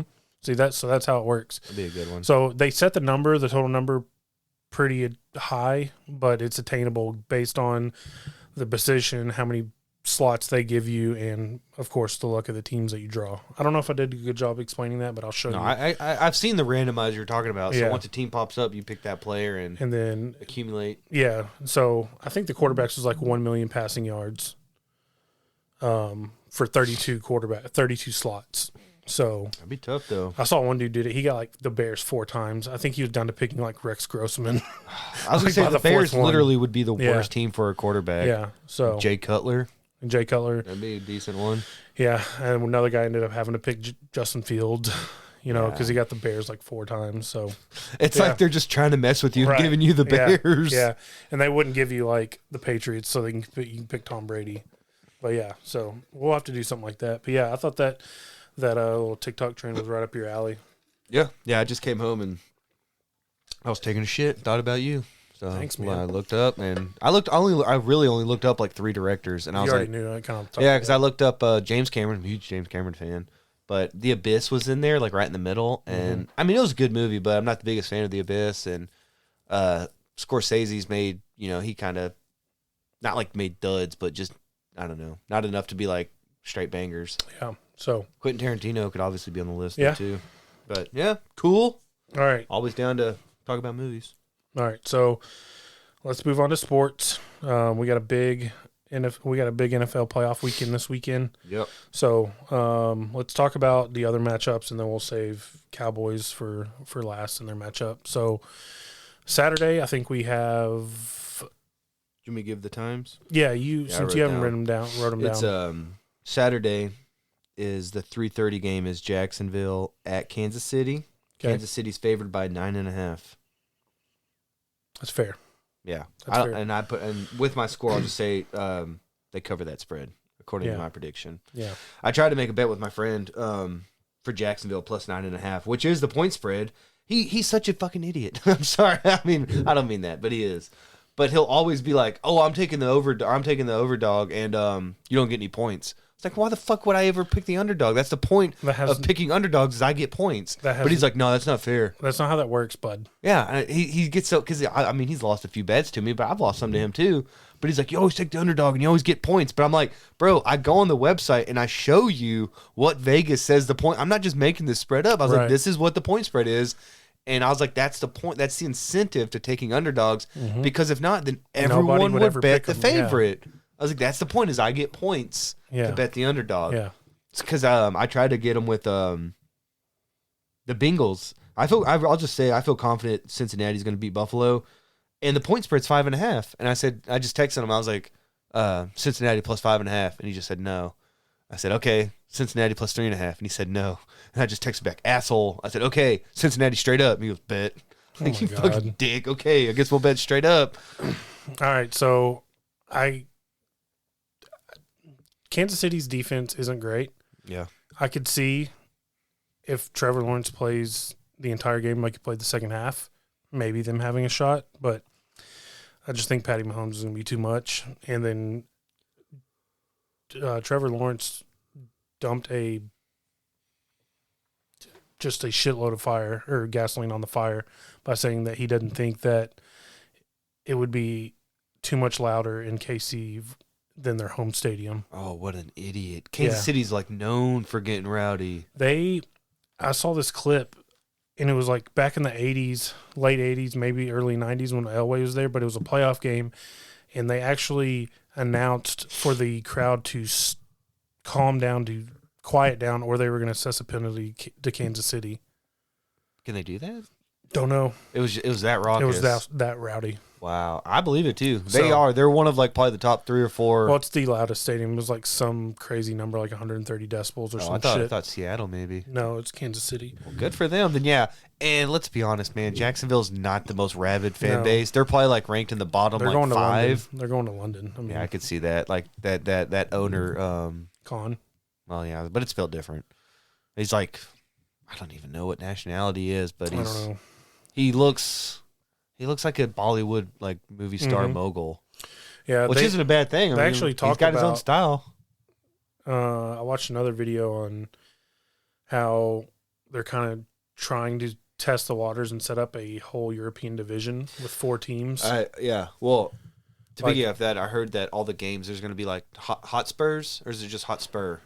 Is there an S? Tottenham Hotspur. It's Hotspur. Yeah. They're going to host 2 games, and there's going to be a game in Germany and somewhere else. Berlin, but they're really pushing that. So, yeah, I could see that. So they could have 4 teams eventually, like have a whole division over there. Those are going to have to be expansion teams, right? They're not moving. I don't know. I could see them moving Jacksonville, but I don't think they're going to pry away 3 more from the... I don't know how it would work. They didn't go into all that, and it could have been just a clickbaity video that I fell for. But no, I could see that, but it's going to have to be like you're your own franchise, like we're starting up, but then... How is that going to happen? They're going to have an expansion draft? I have no clue, man. That's how, I'm trying to remember what happened with Houston. Yeah, I mean, that's how, like, MLS does it. Like, and hockey. Like the Kraken. Yeah. Mm-hmm. That's how the Golden Knights got so fucking good year 1. They got, like, a good team on their first year, and they made that I just don't think you can do it just because I don't think you can add 3 more teams because there's already so much parity, and the talent is... That's going to stretch the talent, thin. Like I don't see how you do it, to be honest, without hurting your product. Yeah, you're right. But back to the game, I think Kansas City wins. Kansas City covers the spread? Yeah. They win straight up? Yeah, I think they win by like 17. Do you have a final prediction? No, I didn't write down any finals. I just wrote these down real quick. I had Kansas City 35-24 because I think they can put up points. Jacksonville can, but they're not going to be able to keep up. It's going to be a 2-score game. Yeah, I got 31-14, something like that. Yeah. 34-14, something like that. Next game, we have... Make sure I got the right button here. The New York Giants and the Philadelphia Eagles. Yep. And that's at 7:15 on a Saturday. Philadelphia is favored by 7.5. And I had the New York Football Giants beating them 27-24 because I'm a motherfucking hater. I could see, and it's realistic. I can totally see that because the Giants are a different team than when they got blown out, a month and a half ago, whenever they played last. I think Jalen Hurts is more hurt than they lead on. Yeah. Danny Dimes is playing like Danny Dimes instead of Daniel Jones. So I'm always kind of been like a Daniel Jones like supporter. Mm-hmm. I'm really curious as what he's going to do this offseason. I don't think he's not going to get paid like paid, but he's going to get like, I don't know, like not like David Carr money because they overpaid him, but who's like the next tier down? That's, I don't know, 25 a year, 5 years, 25, 30 a year. Like, I think they can invest in him as long as you don't break the bank and you can still build a roster. Would you let him walk? Considering where they're picking, no. I mean, because what are you going to do? That's what I'm saying. It's so hard to find like a good quarterback. That's when people are like, "Oh, Dak sucks." They're going to bring in, then what's bring in Derek Carr? Yeah, then what's the backup plan? Yeah, Derek Carr is the next best option. I mean, there are some guys out there. You're going to get Gardner Minshew. Who else is available? I mean, Baker, Sam Darnold, Teddy Bridgewater. I mean, what is San Fran going to do? Are they going to let go Lance? Are they going to let go Garoppolo? What are they going to do? What a spoil of riches. I bet they feel like fucking idiots for trading everything for Trey Lance. And then they got Brock Purdy with the last pick of the draft, and he's playing pretty fucking good. Well, I'll talk about Brock Purdy because I watched a lot of Big 12 football. And so wasn't that Iowa State? Mm-hmm, I watched some Brock Purdy, so I don't know. Well, don't tell me that he's pretty good because I've been hearing that for fucking forever. That's annoying. I could totally see it going either way. I could see the Giants winning, and I could see Philly, just stomping a fucking hole in them. I mean, Philly's got a great roster. I'm not gonna lie, but I think, like you said, Jalen Hurts is more hurt than he is, and I don't know. Maybe they just got a little big headed being the number one seed, and sometimes being the number one seed is not good for your team. Regardless, like you said, I could see either team winning it. I don't see Philadelphia covering the spread. So I would take New York plus 7.5 if I could get that. Hey, what are you thinking? It's like a 3-point game? I think it's 24-21. Or even a 7-point game. 7-point game, I would still win that bet. Yeah. So I think it's 7 points or less. Oh, and like we said before, I heard the stat today that New York Giants have won the last 6 matchups in the playoffs when they faced the number 1 seed. Yeah. Philadelphia is the 1 seed. Well, so there you go. So it's official, yeah. There you go. New York moving on. If they can get Saquon going, they don't have shit for wide receivers. But I was going to say, man, that wide receiver group's so unknown. If they can get Saquon going and Daniel Jones can make plays with his legs, I mean, I give him a puncher's chance. I mean, Philadelphia obviously has the more talented roster, like top to bottom. They have a tremendous line on both sides. But we got to see. There's got to be an upset coming at some point. Yeah, that's the other thing. This might be the upset that we're expecting. So Sunday, weird times too. I don't know why, but it's Cincinnati at Buffalo at 2:00. Buffalo's favored by 5.5. This one's really tough. I could see it going either way. Josh Allen did not look the greatest last week. Buffalo didn't look the greatest last week. Buffalo really hasn't looked good in a while. Yeah, so there was so much hype around them, like, oh, book it, like Buffalo to the Super Bowl, as if everyone forgot about not only Kansas City but Cincinnati, who was there last year. And that's why I was like, I don't know, man. I that game where Hamlin got so hurt, which obviously great that he's doing fine, but Cincinnati, I feel like was going to win that game. Yeah. And what else was I saying? Oh, and then Buffalo last week against Miami just didn't look good. Damn near lost. No, which you could say the same about going back to Cincinnati. Damn near lost to Baltimore. Going back to that game, did you see the big controversy where they're showing Mike McDaniels fucking vaping on the sideline during the game? No way. Did you not see that? No. Yeah, dude. Like, he puts his hand up to his, mouth, and you see him, suck in, and he kind of turns his head. Can I ask what the controversy is? That he's actually vaping on the sideline. It's not controversy, I guess, but people are questioning. I'm sure baseball players have a huge fucking dip in their mouth and spit all over the place. Well, and Jim Leland used to just fucking blow darts in the fucking dugout. I was going to say, he's trying to be discreet. He's outside. I don't know, but yeah, the internet caught him, taking a hit of his vape. Guy a break. I want to see that guy in person. He looks like he's 5'4", like 117 pounds. No, he played high school football. Okay, well. He was... Air Bud was on the basketball team. That doesn't mean anything. Fair enough. But he just looks. Yeah. Maybe it's because he's surrounded by giant fucking. We would men. look 5'4". Yeah, next to these guys. I remember Steve Nash playing basketball, and I was like, he is so little. And it's like, no, he's like 6'3". He's 6'4". He's just surrounded by much bigger guys. Yeah. So yeah, I was like, oh, I'm about Steve Nash's size. No. No, I'm not. He's a fucking giant. Yeah. He's just surrounded by bigger giants. So Yeah. maybe that's it. All right, so yeah, I'll take Cincinnati. I got Cincinnati straight up. I put 31-28. I don't know why. The only thing that sucks about Cincinnati is they're really fucking hurt on the O-line, and that can obviously hurt them. But I don't know, man. They got great weapons. Don't know much about their defense. I've always been a Logan Wilson fan. I'm just that middle linebacker, gritty guy from I think he's from Wyoming. Yeah. Like, how are you not going to root for that guy from Wyoming? But I wouldn't mind. I think they have the better quarterback. They got the better receiver. Well, I don't know. Those are both hot takes. They're on par with quarterback, and they're on par with the receivers. You know what I'm saying? It's just equal across the board, and yeah, give me Cincinnati. I would like to see. I wouldn't mind seeing Buffalo win and then setting up a Kansas City Buffalo rematch from last year. That would be fucking great. crazy game. But I don't know, man. I really feel like the three teams right now could make it to the Super Bowl of the AFC, and Jacksonville is just kind of like We're along happy to for the be ride. here, Yeah, dude. just happy to be here, along for the ride. Good for them, though, for real. For Trevor Lawrence to already have that first playoff win and to really progress his team under Doug Marrone. See what happens when you don't have to deal with fucking Urban Meyer. That's another thing. When we finish this last one, we got to talk about who do you think is going to be Coach of the Year? Because I think that's the most fascinating award of the year this year. Because I think it can be like 8 different people. Yeah, I agree. It could be Doug Marrone. It could be Pete Carroll, Carroll, Mike McCarthy. Mike McCarthy could, and it could be obviously you look at the people with the best records, but I'm looking at people who just exceeded expectations. Dan Campbell would be a great one. There's so many guys that either barely made the playoffs or didn't make the playoffs that have a great argument for being Coach of the Year. Yeah. So yeah, I mean, I guess we just talked about it. I think it could be. I'd like to see Doug Marrone, Dan Campbell, someone like that. I mean, you could give it to Nick Sirianni, and I get it, best record. For the while, the guy at the Vikings, I think got Kevin O'Connor or something. There was seriously like, I sat down one time, I was like, there's like 10 fucking guys that could win this award, and I don't know. I don't know. I kind of think it's probably going to be. Give it to Dan Campbell. Dude, that would be so awesome. I fucking love that guy so much. I'm so glad I jumped on that bandwagon a long time ago. Like, wasn't a long time, a year ago. By kneecaps. Yeah, once he came out and they were such an underrated team that lost so many close games. And then when you get those early picks and you just build off of that, I mean, I knew they were going to at least be 500. And he's doing all of it with fucking Goff. Hey, Goff's Jared not Goff. that. He's not that bad. Yeah.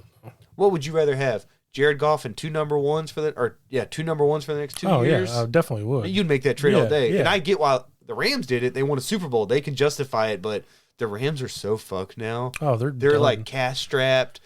Coach might leave. No more draft picks. Well, he announced that he's coming back. He is? Yeah. But if he's that's thinking how bad about it is. Yeah, if he's thinking about He's it got that 1 foot hard. out. Yeah, that's what I'm saying. 1 foot out because he's thinking about it that much. You got to be careful. Where but does Sean Payton go? I don't know, but I heard he wants $20 to $25 million a year. And you're going to have to give up And you're going to have to give up a number 1. So I get the coach makes a difference because Bill Belichick, obviously we watched him and it's like, yeah, that guy's a evil genius and he can win you a Super Bowl. I don't know. I wouldn't give up a 1 plus all that money. But I was going to say, it doesn't go against the cap, does it? What? Coach's salary. No, hell no. You can pay him whatever. So that's the one thing, but I wouldn't give up a 1. That's a lot. It is a lot, but somebody will pay it. And if you're Peyton, do you go to Arizona and try to resurrect Kyler Murray? I don't like Kyler Murray, dude. I don't know. He's done.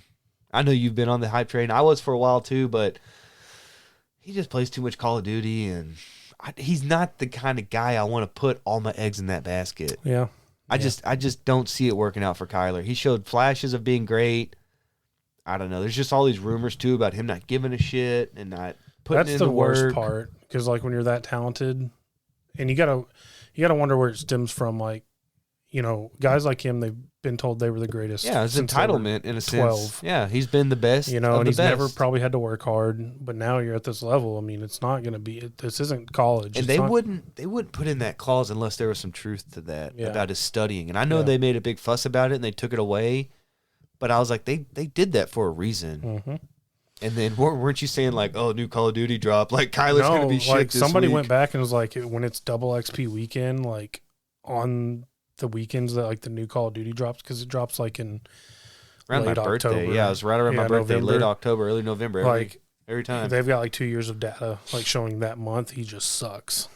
I mean, it's hard to argue. And like I said, they wouldn't put that in there unless they believed it as well. So I think there is some kind of connection. Kyler's sake, his only hope is getting Sean Payton in there, because Sean Payton, one, is an offensive guru, two, has developed coached a shorter stature quarterback and led him to, Hall of Fame heights. Two different dudes, though. Oh, they're totally two different dudes. I'm just saying. I think physically Breeze would put in the work, but yeah, physically they're both approximately under 6 foot. Yeah, so Kyler's how tall is Kyler? He's a little guy. Is he 5'9"? Like 5'9", 5'10".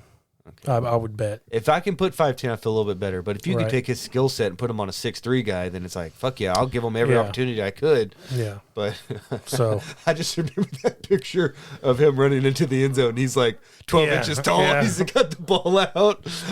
Man, that's forever burnt in my mind. Yeah. So I don't know. Peyton probably ends up in fucking, I don't know. Peyton's coming back though. Yeah, I thought Chargers was a done deal, but they held on to old boy, which I wouldn't have. After Chargers that would be lead. a great fucking team to inherit. They are so good. Their roster.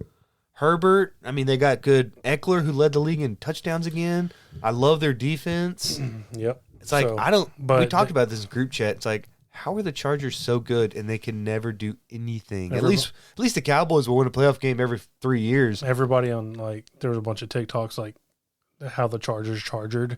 Or they're charging. Like 27-0. They said at one point, they do win probability, 98.8. Oh, shit, that reminds me. Did you hear about that bet a guy made? So when the score was 27-0, this was a Jacksonville game for anybody who doesn't know, they had that percentage chance of winning. A guy put down $1.4 million on the Chargers to win. That was his bet that he laid, and his payoff would have been $11,000. So he bet 1.4. Oh, shit, I pressed a button. I'll get out of there. Should I keep talking? Keep talking. Hold on. Here's the home button. There we go. There you go. So a guy paid $1.4 million down with a chance to win $11,000, and he lost the bet. He lost $1.4 million. But they're like, if you're putting down that kind of money, you got tens of millions more. Yeah, you ain't worried about that. But I just thought that was crazy. That's how confident he was. Is let me just make this easy $11K, but I have the potential to lose 1.4 and. They came back and fucking won that. Jacksonville won Serves that you game. right for having that kind of money. Yeah, that's what people were saying. I was like, oh, boo-hoo, guy. If you got that kind of money to lay down, like, I don't give a shit. But I just thought that was wild. All right, so. Dallas, yeah. So, last game, Sunday. Sunday is by far the best day for these games, in my opinion, too. Yep. Cincinnati, Buffalo, and then Dallas at San Francisco. That's a 5:20 kickoff. San Francisco is favored by 4 points, so we're 4-point dogs. What you got? I guess this can lead right into our Cowboys discussion. This is really tough. My head says no, that we'll lose 49ers, but my heart wants to believe. I'm ready to be hurt again. Bro. I agree. It's the worst matchup we could have had. I would love to play Philadelphia or the Giants this week. God damn it. I had, before the season, or before the playoffs started, I said, oh, yeah, it's going to be San Francisco and Cincy. Like, San Francisco's got the best roster, and Cincy, I don't know, I've just kind of been a fan of them for a while since last year. So I was like, they're going to run it, and San Francisco, I have to pick San Francisco to win the whole fucking thing. Yeah. Their roster is ridiculous. If we play like we did in the second half, or if we play like we did in Tampa, we have a better than a puncher. Like, we have a legit shot. Oh, if we play like we did in Tampa, we're winning. But Dak has to play perfect. Because to me, outside of the first two drives, like Dak, that's maybe the best game Dak Prescott's had as a Cowboy. I heard that all week, and I agree. I said it during the game. He went 3 and out twice, and then I think he reeled off like 11 straight passes. He was mobile. He was smart with his decisions. He was decisive. I think that game was probably the nail in Zeke's coffin. It's got to be. And hopefully Tom Brady. Yeah. I think he's going to Oakland. Oakland? What do they got there? Las Vegas, sorry. Really? Yeah. A lot of smoke. I think it'd be interesting if he somehow ended up in San Francisco, where he's from. But what are you going to do? Well, they trade Tom Brady, Garoppolo. Brock Purdy, Garoppolo, and Lance? No, you trade 2 of them. I would trade Garoppolo and Lance. I'd keep Purdy, develop him for 1 more year. Trade Lance, dude. I don't know. Obviously, he hasn't shown enough, but I swear they gave up so much for him. They did. And why people are writing him off, I don't get. His first start was in a complete, monsoon. And then he got hurt 1 quarter into his next start. I'll tell you why we don't believe in him, because he hasn't played real football since high school. He didn't even play that much in college. He's an unknown. And then he was taken 3rd overall after they gave up so much when they already had a quarterback. And then, I don't know. I'm just saying, with what they gave up, I would strike while he still has value. And if I could recoup anything from that. You're going to get pennies on the dollar for what you gave up. Yeah, you would. But I don't know. I guess, and I drafted him in our fantasy league this year, so maybe I'm just bitter because he went down in game 2. Yep. But I've written him off, to be honest. I think I would rock with Garoppolo or Purdy. A lot of people wrote off Trevor Lawrence too. I was one of them. Yeah. At one point, a lot of people wrote off Daniel Jones.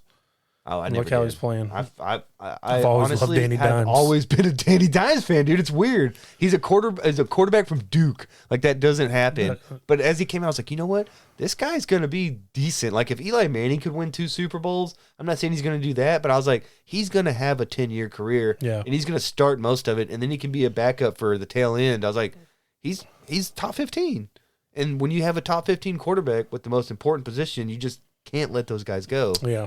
I don't know, man. Fuck it. I'm a Danny Dimes fan. I said it. I said it. I fucking said it's on record, dude. But yeah, I think you've got to get Pollard involved early. We've got to establish a run game. Yes. Dak's got to play damn near perfect. But I think where we really will flip this game is if Micah and the defense can get after Brock Purdy, because the bubble has to burst on Purdy at some point, because he looked shaky in the first half last week. He did not play well. And if you looked at his defenses, we're going to be the best defense he's faced. For sure. Although, someone brought up a fantastic point, which is true. He faces the best defense every week in practice. It's not the same. It's not the same, but I agree they give him some good looks. I see your point, but it's not the same. Yeah, it's not Dan Quinn. Yeah. It's not Micah Parsons. They're not hitting you either. And they're not hitting you. They're going to hit you and drive you in the dirt, and then you got to get up, do it again, and you hear Parsons coming around the corner. And I think if we can – it's really important to me that Donovan Wilson – sets the tone on defense, because he's going to hit I don't know if you noticed, but there was a play in the first half where they were driving and Godwin caught the ball maybe the 5 or 10, and Donovan Wilson laid a pop on him. He did a 360 and he was spin. not right after that. You see him throughout the whole game wincing, staying down a little extra long, coming out, he hurt him. So if we can establish the run, be dominant and physical on the other side of the ball, and Dak is on his game, I don't see why we can't win. And I saw that is it Jaron curse? J-Ron curse? J-Ron. Was our thing not on? No, I don't know. I'll listen to it in post. We'll see. Shit. Maybe. Has it been on this whole time? No. We haven't been recording at all. No, we've been recording. I just don't know if the mics were amplified. Oh. So we'll see. I don't know. Maybe I can fix it in post. Anyways, he's a lot of rust here. He's 100% though. Oh yeah. Well, they didn't say he's 100%. He's 100% playing. Yeah. Oh, he was. You'd have to cut his leg off for him not to play. They were saying too. He's kind of he might be the true leader of this defense. I think he is. I think he makes. I think a lot of guys look up to him. I think he sets the tone, emotionally. A lot of guys look up to him. Yeah, because lots of times you look at who's the best or who makes the most money, but that doesn't make you a captain. No, it's who do you rally behind. I was going to say, too, can we not put Diggs on Debo? Would you want that matchup? I wouldn't mind it, but Diggs usually doesn't follow. He doesn't shadow. He plays his side of the field. If Debo ends up there, he ends up there. I don't mind Debo, on pass coverage, but with how they're going to involve him, if they get Debo in space and Diggs has to make a tackle, zero confidence he's making that tackle. No. And he is not. Maybe in the Super Bowl, right? Maybe. He's not making that tackle in the divisional round. He's going to get as much as I like Diggs, homie cannot make an open field tackle, or he just doesn't want to. He'll just get thrown around. No, but honestly, it's kind of like Dion. The good ones, you don't pay him to tackle. You pay him to shut off a third of the field. I get that, but I also want you to at least wrap around their legs and do something. At least slow them down, right? he'll just get like fucking bulldozed sometimes. And it's like, no, you're embarrassing us. Yeah, it gets pretty bad to watch, and he's still great, right? Like he's our best corner by far. I think he's a top 5 corner in the league. Yeah, that's what I'm saying. I'm not shitting on the guy. I'm just saying when Debo, especially, right? Because Debo is a bad motherfucker. When he gets the ball and it's 1-on-1, no, I better see Donovan Wilson coming across that field to hit somebody. Well, I fully expect Shanahan to run to the perimeter. Especially on his side. That's what I'm saying. That's what I'm afraid of. McCaffrey out there. He's going to get, is it Wilson? Is he still? Mitchell? Is it Elijah Mitchell? Yeah, I think Mitchell, McCaffrey, Debo. Saying, it's going to come his way they're because all they know. I think he's just going to, just run to the perimeter, do perimeter runs. That's exactly what I would do. He's the weakest tackler. Let's just run at him. You know who else I think we missed dearly, and that was Leighton Vander Esch. I think Leighton Vander Esch had a hell of a game last game, too. Multiple, 10 tackles, broke up some passes. He was, jumping up in the air, almost intercepting the ball, in the middle of the field, 20 yards downfield. What the fuck are you doing? How many games did he miss? I missed, the last 5, I think. So over a month, right? Yeah, because I think he went out in, the Indy game, maybe. Yeah. But, yeah, so I think we sorely missed him. But I don't know, man. I don't want to get my hopes up. This is... It's not a fever dream, though. This shit can happen. Yeah, it can happen. But I think it's time to do to Brock Purdy what Aaron Rodgers did to Dak Prescott his rookie year. You have the experience. You're the big dog. You're the veteran. Yeah. It's time to prove it and just rip his heart out. I think this bubble on Brock Purdy's got to bust at some point. Yeah, and I agree. And it does for every rookie at some point. I think... And thank God we have Dan Quinn, because I think Dan Quinn is the guy to design and scheme something. I love Dan Quinn so much. So do I. And I that's why I was would name my next animal after him. That's why I was bummed that we won last week. I was like, fuck, we're stuck with McCarthy another year. Yeah. Because I really wanted us to lose in bad fashion. Dude, I'm such a fucking shitbag Cowboys fan. Well, you're thinking of the head, though. You want Dan Quinn. I don't want to lose Dan Quinn. Pay Dan Quinn $10 million a year to be your DC. I think he's already getting close to that. Pay him 12. Pay him 15. I don't give a shit. Yeah. Keep him. Start a GoFundMe. I will donate money to keep Dan Quinn here as a or as a DC. But yeah, I see a roadmap for us to win, but I don't know if we do. Well, and I was going to say with Brock Purdy is, he is the rookie, and if we just throw a lot of shit at him, different schemes, different looks, different blitz packages, we can get to him. They might try to make little halftime adjustments as much as they can, but if we just put the pressure on him, Parsons, he can eat, and we got other guys if they try to double team, Odigizua I could see getting in there, and I don't know. I think it comes down to getting pressure on Purdy because McCaffrey's going to get his yards, Debo's going to get his yards. They're going to run on us no matter what. We just have to force them to beat us through the air. Because Brock Purdy can't beat us through the air. He's looked good, right? I'm not gonna take away from the kid, but he looked bad last week in the first half. He did not look good in the first half last week. He's got to be and that was Seattle, and this is a whole different animal coming at you. It's not Seattle. And honestly, when you look at roster for roster, we pair up pretty good with them. Yeah. We both have good defenses. We both have good running backs. We have the better quarterback. We both have good lines. I mean, they're stacked, but I would say our roster is just slightly below. See, I wonder what they're going to do with Micah, because usually Micah's rushing off the right side, which that would put him up against Trent Williams. And I wonder if you let him battle that all day, or if you just try to move him around, bring him up the middle, bring him off the left. I don't know if you put Tank over there or what, but that'll be interesting to see what Quinn does with Micah and see, because I don't like that Trent Williams-Micah matchup. Would it be stupid to put not you're a bum, but say your worst pass rusher on Trent Williams just to let him occupy him and be now let Micah feast on their second or third best? I don't know who's over there. Maybe McGlinchey is their other tackle, but I know he's pretty good. So I don't know. It's let Sam Williams eat that block up and free it up for Parsons. I think Sam Williams I think he's got a case of the dumbasses. I think he's got a little fucking Kelvin Joseph in him. No, don't say he that. makes some dumbass, boneheaded decisions, like crashing his Corvette. Did he do that? Oh, you didn't hear? That's why he missed the last week. Oh, no. Because he got in a fucking terrible car crash. Oh wow! But it looked terrible. He obviously walked away. He's got talent though, dude. I'm not writing that guy off yet. That's fine. Just don't be a dumbass. Don't get stupid penalties. Hey, Red Foreman. He called everybody a dumbass. Everyone's a dumbass. Oh, but I don't want to make a prediction. Oh, I do. Sunday I'm going to sit in a dark room and I'm just going to ride it out for 3 hours, and I don't know, man. I don't want to think about making it to the NFC Championship. So you got a spread going? What you gonna eat that day? I already did my HEB order. Did you? You ready? Yeah, I got white American cheese and mozzarella, cream of poblano, some rotel, and some sirloin. Gonna make some legit queso. Nice. And gonna put some chicken in the crock pot and make tacos. Nice. Yep. Nice. And Cowboys win 24-17. Heard it here first. I'm not making a prediction. All right. I'm just gonna let it be. I'm gonna just. It's like you're scared to say something. Like, so scared, bro. If we lose, it's just any other year, okay? It's really not. It really is because we haven't done this. You're right. It is, but who knows when we're gonna get back? If we'll get back for another, however long. But yeah, the divisional round, man. Why can't we just win one more? That's why I told somebody. I was like, if we went to an NFC Championship game and got smoked, I would be thrilled. I'd be like skipping through a field of daisies if we just made it to an NFC Championship sucks. game. Like, that's where our standards are at. Well, but yeah. I guess after 30 years of nothing. Yeah, under 30 years, right? That's why, like, last week, everybody was hyping. Yeah, I was excited, but, like, I don't know. We should have done that. That game was different. You know?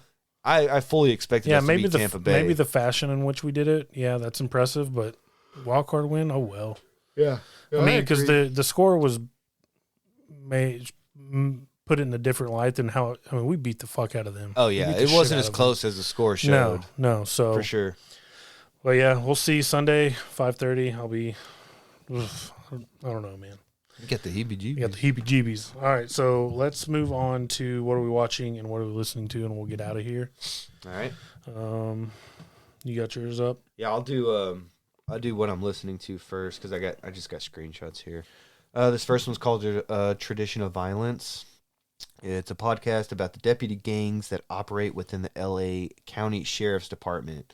Host Charisse Castle wrote the history of deputy gangs in L.A. for Knock L.A., exposing their 50-year reign of terror and murder. Second one is called Mother Country Radicals. It's called, it starts, Zaid Dorn was born underground. His parents were radicals and counterculture outlaws on the run from the FBI. Now Zaid takes us back to the 1970s when his parents were young and their young friends and the Weather Underground organization declared war on the United States government. They brawled with riot cops in the streets of Chicago, bombed the Pentagon and the U.S. Capitol, broke comrades out of prison, and teamed up with the black militant groups to rob banks, fight racism, and help build a revolution. So that was cool because his parents were like the fucking people that were most involved. So he had like really good interviews and content, and that one I really liked. This one might be my favorite of this past year because I listened to it. I think it was late December when I was listening to it, but it's called Bone Valley. That was a good one. Yeah, 1987, 18-year-old Michelle Schofield was found dead in a phosphate pit in Florida. 2 years later, her husband Leo was convicted and sentenced to life in prison. 15 years later, previously unidentified fingerprints matched Jeremy Scott, a violent teenager who lived nearby. Jeremy has since confessed to Michelle's murder, yet Leo Schofield remains behind bars. In this groundbreaking podcast, Bone Valley host Gilbert King uncovers startling new evidence that Jeremy is responsible for a string of murders. And I'll tell you about the guy, but yeah, he was 100% innocent, dude. Even the guy who did it, like, fully confessed, and they still won't let this guy out. It's really fucked up. I got two more. This is the new season of Conviction. I think this was season 3. It's about Max B. He was a Harlem rapper on the brink of stardom. One night, he gets wind of a bag of cash that's sitting in an empty hotel room, and he starts scheming. Whenever it would be an easy score, in and out, no one gets hurt, but it doesn't go down that way. It all ends in chaos, kidnapping, and a dead body. This is a story of a rapper who risked it all for a bag full of money, a robbery where everything went wrong. Okay, that's kind of just talking about it, but yeah, shout out Max B. And last one's called American Terror. It's the United States is fighting a forever war at home. against a far-right extremist, host Ben McComb, Yep. and he is exposed to domestic terror groups and breaks down what you need to know and how they might be stopped. That's what I'm listening to. There's another one called Appalachian Hysteria. I listened to the first season. It was about the WVU, which is West Virginia, because it's, Appalachian Mountains in West Virginia. It's all about West Virginia stories. It was about the co-ed murders. Oh, nice. The first season was really good. Really good. These two women sadly died. Nice, yeah. Yeah, oh, sweet. Multiple homicides. Cool. So I'm not listening to much. My new job doesn't allow, I just don't have much time for it. Yeah. That sucks. But I did listen to Suspect Season 2, Vanished in the Snow. It was about the disappearance. Let me write these down. It's only one. Suspect Season 2, Vanished in the Snow. Oh, that's your only one? Yeah. And it's about, I think her name was Janelle Matthews. It happened in 1984 in Greeley, Colorado. She disappeared, and they finally got the guy like 30 years later, like here recently. And it was a guy. They talk about all the suspects, and I don't want to give it away if you're going to listen, but I will. Yeah, basically it ended up being a dude who like interjected himself a bunch into the investigation, like always had tips and was wondering about updates and fucking all Ed this. Kemper style. Yeah, so such a bold move to interject yourself into a crime line or to an investigation. That's like part that. of the psyche of sociopathy. Thinking that you're it. smarter than them. Yeah. Yeah. They're probably thinking like, oh, I'll give them some fake tips. Yeah. Or I'm throw going them to off the scent. Yeah, throw them off the scent, lead them this way. Yeah. It's like, Matt or Nope. whoever, really is involving himself and No, kind of obvious. It was a good story though. What are you watching? Been watching a lot with Elizabeth. She's getting more into movies. Well, she always has been, but we watched Strange World on Disney. Mm-hmm. I like that a lot. It didn't do well at the box office, and I think it's for other reasons. Maybe a little too woke at times. Is it? The main characters were like an interracial couple with a gay son. And I was like, yeah, that is, I mean, I don't give a shit, right? But I was like, it's like they made it a point to make them that character. Yeah. And I was like, but then again, I was like, well, I think they're just trying to like normalize these what things. they're trying to do. And I get it. But then again, like, I think a lot of people didn't see it. It's like a lot of people didn't see that Buzz Lightyear movie because there was a kiss, which was about a 1 second kiss from a couple that had in the movie been together for like 30 years. So it was nothing, but to a lot of people, I guess it means a lot and in a bad way, but I liked it. We also watched Hook, which she got into. So nice. In the past few weeks, she's really made this transition to actual movies, not animated movies. So we've actually watched quite a bit. We watched Avatar, and we watched Harry Potter and the Sorcerer's Stone. Oh, nice. Yeah, and her favorite was Avatar by far. She was really fucking into Avatar, and like it's such a long movie, we had to break it up into 3 nights. But every night we would try to resume it, and it would be her idea to watch Avatar and finish it. Yeah. And I told her we could go see the new one, but she wasn't so much into Harry Potter, not yet. Like I know she will be because I want to rewatch all those with her, so I'm like kind of pushing it. So we'll get there though. But yeah, those are what we've been watching with Elizabeth in the last month. For me, also, I've been watching a new season of Hunters on Amazon. That's where they're hunting Nazis in the 70s. Oh, yeah. It's a really good show, dude. On Netflix, we watched The Hatchet-Wielding Hitchhiker. How was that? It was good. It was about Kai, right? Yeah. See, and I never knew who the fuck this guy was. It's Kai, bro. That's it's everybody's viral. They made it seem like he was the most known person in the world. He was so viral for a long time. And this was 10 years ago. Smash. Yeah. And I was telling Claire, I was like, I have never Kai. seen this guy in my Do you it's know a the sad story, though? Yeah. Yeah, he's serving life in prison right now. Spoiler alert. Yep. The Anarchist on HBO, which is a really good show. It's about obviously people who practice anarchy and and not the kind of way you're thinking, like they still have families and they still believe in these things, but it's kind of like, you don't let the government rule you. They're kind of like hardcore libertarians in a way, but they would go to Acapulco in Mexico and they would call it like Anarchapulco to be a convention. And a lot of them just moved out there and had this whole lifestyle. And of course, the way it starts is like, and everything was great until the murder happened, and then shit fell apart. So It's like a 6-part documentary series and we're on like part 3 right now. We also watched Without Claire, which I don't know. She's hard to watch movies with, dude. She's out in like 10 minutes. So I was like, I want to watch a movie. You're fucking asleep, so I watched The Menu. You know what that is? I want to say yes. Yeah, it's like this high-end cook and all his chefs behind him, and you go to this private island. I don't want to give too much away, but I thought it was going to be like about like cannibalism, but it's not. And it's different, and it's pretty good, dude. Like, I would recommend it if you just had like 2 hours to watch a movie. 2.5 out of 4 stars kind of thing. Like, I wouldn't like die on that hill, but also I wouldn't tell you not to watch it. And lastly, I watched season 2 of Inside Job on Netflix. That's an animated show for like adults that I like. Oh, nice. It's about like the shadow government. Oh, I'm in. In a comedy sense. Like, every conspiracy theory is true, and there's a shadow government running everything. But it's done with comic relief. So I've only watched one show, and it was last night, and I wish I didn't. It's that 90s show. Really? I seriously added that yesterday. It's just not. They're trying really hard to make it that 70s show. I could tell. It just doesn't a lot work. of the same people, too. Only for one episode. Like, they get all out of the way.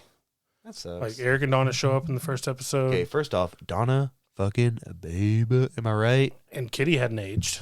Or Red. Or Red. I saw that clip, and I was like, they look the exact same from 20 years ago. Michael and Jackie are back. What about Hyde? What's he doing? I think he's about to go to jail, buddy. Oh, okay. Well, that's why you shouldn't rape people, you piece of shit.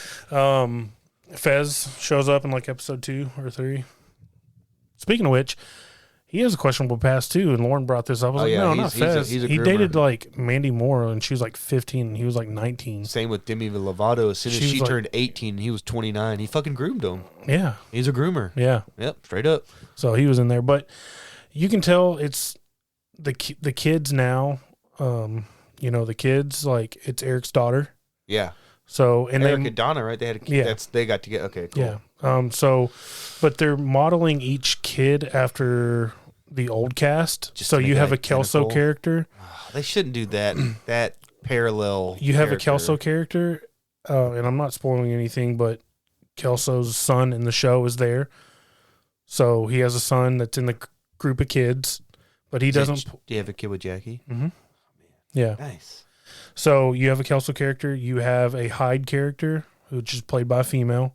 But you can tell that they're modeling that character after Hyde because she's, kind of edgy and, you can just tell when you watch it. And then you have Fez, which is played by another kid. You can tell that, he's the minority in the group. And I had such high hopes. It's just for corny that. and it doesn't work. I don't know. It just doesn't work. Like, maybe it's because we're older and we watched that 70s show when we were younger and we could relate. Great show. That was such a good show. Yeah, we could relate to it. And like third episode in, remember when that episode in that 70s show when they get a keg and they don't have a tap? Uh-huh. They redo that in like the second episode. You already ran out of material. You had to start copying. That's so disappointing. It's just, watch it. No, I really was. Like, I was they're planning like on 22-minute episodes or whatever, 27. I was planning on watching one probably tonight if I had time before this, but because, when Netflix reboots it, I'll give it a shot, right? Netflix usually does a good job. And then I saw 90s, like, I don't know if I'm at that age now, but I get so fucking drunk off nostalgia for the 90s now. Like, I'll send shit to Claire all the time about, like, Jinko's and Nintendo 64s, and I'm like, I want to go back to 1997. There is some cool nostalgia. Oh, dude, I'm a sucker for nostalgia already. But I don't know. I think the only way it would have worked is if they would have just continued like that 70s show and then series finale and then like maybe that next fall it would have been that 90s show. Well, they had that 80s show before that didn't work out. That was terrible too. That was a reboot from not too long after that 70s ended. Yeah, I think that's the only way it would have worked. Now too much time has passed and maybe I'm just older. I don't know. It's corny. The jokes are corny.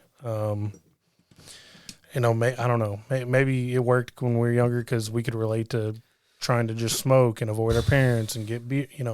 I don't know. The water tower made an appearance already in like episode 1. Well, the water tower is pretty iconic. Yeah, they had to. I would never fucking climb a water tower, by the way.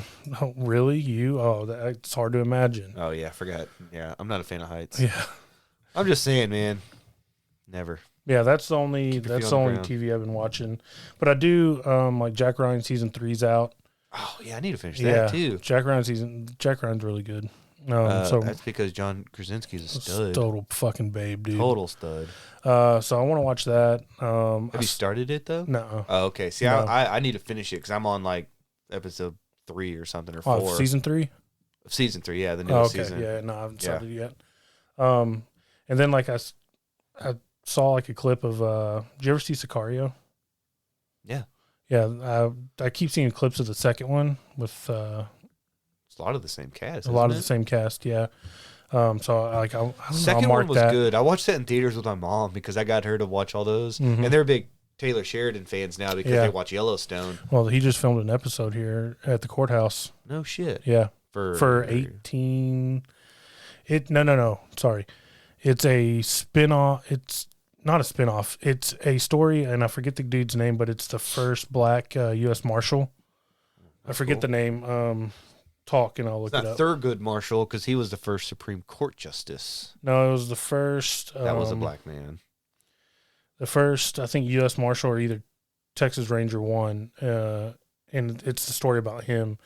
So cool. He's either already filmed or he's going to film in the courthouse here in Waxahachie. Yeah, I'm a big fan of Taylor Sheridan movies, and shows. I mean, the guy's probably worth a shitload of money now just off of rights for everything he's made. Yeah, see, I want to start Yellowstone because I've never seen it. Everyone I know that watches it tells me the same thing, that I should watch it. Yeah, and it's going to be one of those things for me. Like it'll be like, why didn't I start it sooner? Yeah, because and I like to think too. Like, there's not many shows where like I follow them live. Like, oh, new episodes out this week. Like back in the day, where you'd be at the house watching it. There's not. I think I did it with like The Office for a while, but after that, man, I don't know because everything's streamed now. So it's like you get a whole season at once.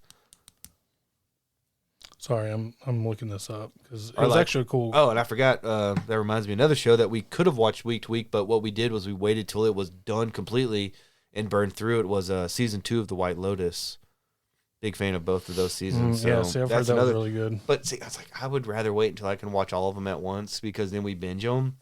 I can't go week to week, man. I'm just a spoiled person living in the future now. So the show's called 1883 Bass Reeves. And it's going to film inside the courthouse February 13th and 14th. It says the show will focus on the story of its namesake, who was one of the first black U.S. Marshals in the American West.